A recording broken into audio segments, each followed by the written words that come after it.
Hey there, everybody. I'd like to read a little something from the Bible before we start here. It says here in Proverbs 4:23 to 27. Above all else, guard your heart, for everything you do flows from it. Keep your mouth free of perversity. Keep corrupt talk from your lips. Let your eyes look straight ahead. Fix your gaze directly before you. Give careful thought to the paths for your feet, and be steadfast in all your ways. Do not turn to the right or the left. Keep your foot from evil.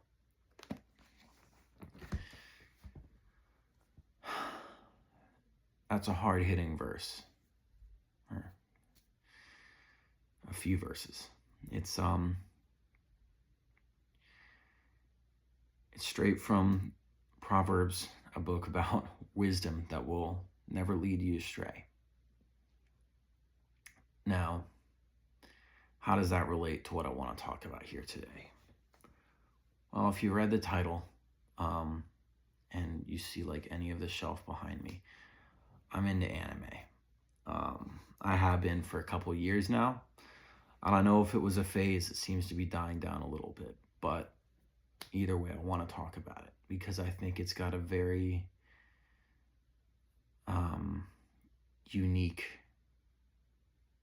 premise to it that we as Christians need to be mindful of.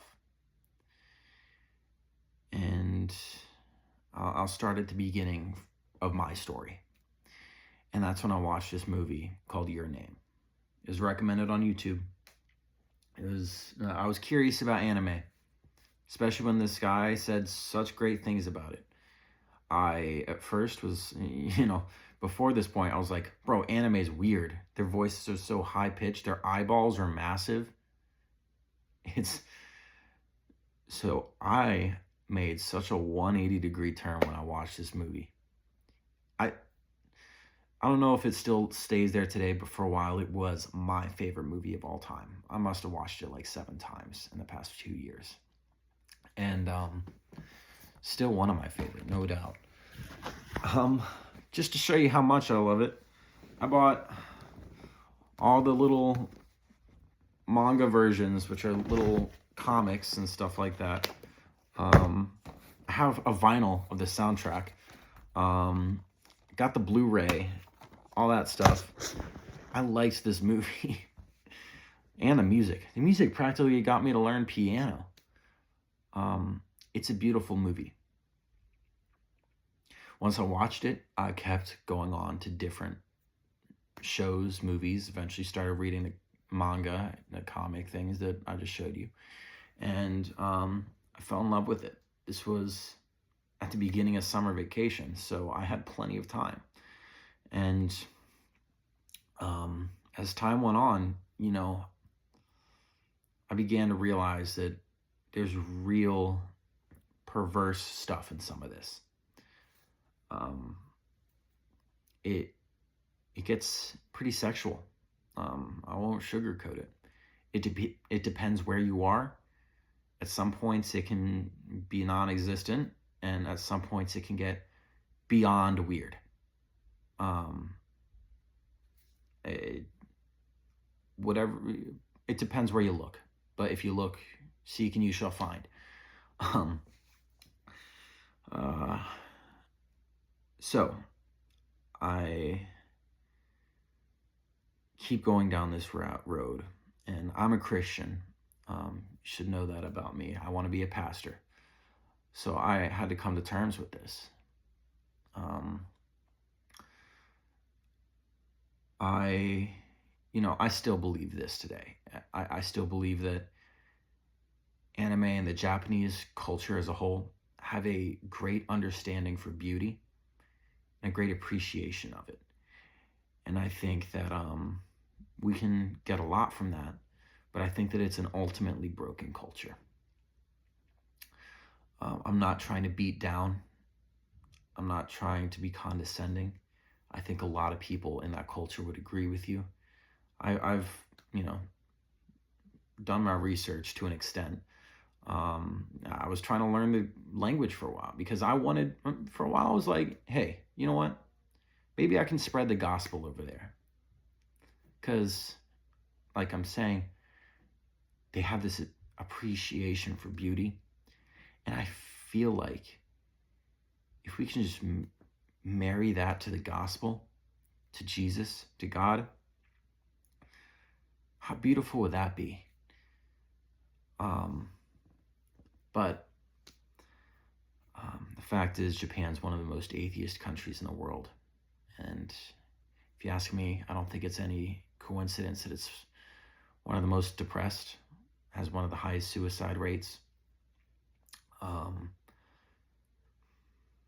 It's difficult. Their work ethic, they work so hard at their jobs that they barely have any time to themselves. And when they do, they have stuff like anime to turn to. Anime is a very escapist medium. I'm not going to try and get around that. Their entire genre is dedicated to it. Their tropes, like the male power fantasy, that's a term used a lot. You got isekai, which is literally about dying in this world and being reincarnated in a fantasy world where usually you're better than everybody else. So it sells, because that's the thing. They make what sells. And another thing about it selling is I've got another example. I just happened to pick these 4 books off the shelf. And what do you think's on the cover for their male target audience? Girl, 2 girls, girl, girl. So, point is, they know what guys like. We're pretty simple. And this feeds it to them in a very appealing way. I say them when I was hook, line, and sinker in this for a while. The genre I ended up falling most in love with, ironically, or not so ironically, was romance, drama, slice of life, that kind of stuff. Stuff that made me feel things. It's why I liked the first movie. I mean, the first movie I watched was Your Name, followed by A Silent Voice, another fantastic movie. Real works of art. But eventually I found myself wishing I was these characters. I felt those feelings, and I was wishing for that. You know what I mean? And that brings me to making this video. It's 2 years later now. What spurred me on to watching this video, to making this video, was I stopped watching anime for a while, just mostly because I was busy. And I came back to it. And I found myself having to pray just yesterday when I watched it for the first time in a while. I said, God, guard my mind as I watch this. Help me to take it in. Help me to see it as a work of art. But help me to be mature and lead me not into temptation. Because here's the thing. I can tell myself that, oh, this stuff is happening, but it's not me. I'm above that. When here's the thing, I'm not. None of us are. You know, the Bible does say that God will never lead us into any temptation too great for us to overcome. When, here's the thing, we can still make it way too hard for ourselves. The whole idea is not even to get to that point where we're in that battle. And I heard something, I had a professor say it to me one time, that you never fall into sin. I'm particularly talking about sexual sin, lust, that stuff, but this can apply to anything. Think of it as you're walking toward the ocean. You're either taking one step forward, or you're taking one step back with every act you take.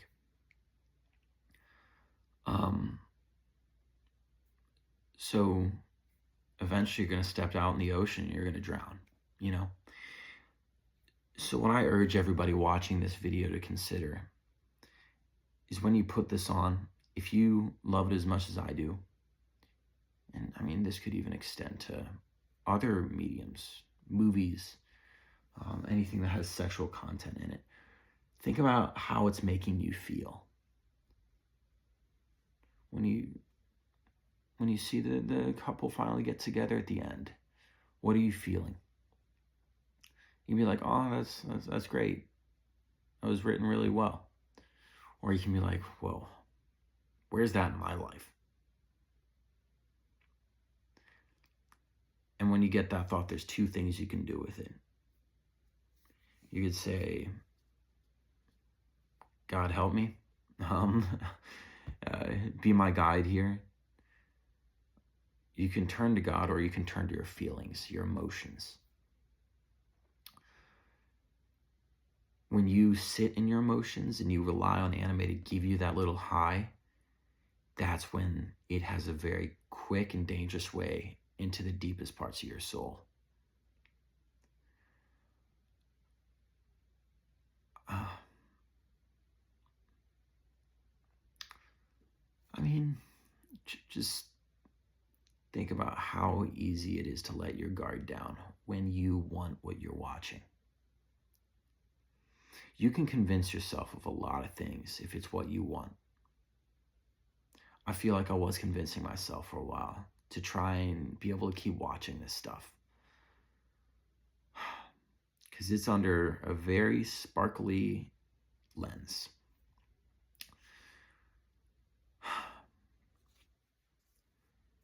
So, yeah, I want this video to be a warning, but I also want to tell you guys that there is a way to watch all this stuff.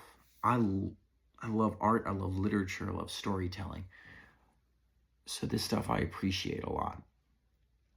I don't want to leave it behind. But you know what Jesus says? He says, if your left eye causes you to sin, gouge it out. Who cares what we like? If it's drawing us to sin, it's out. So do it the right way.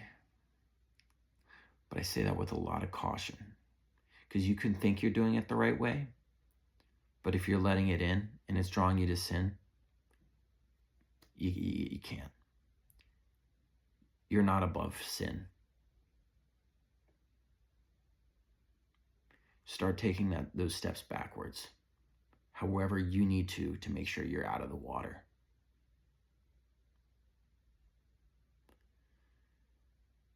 That's all I have to say.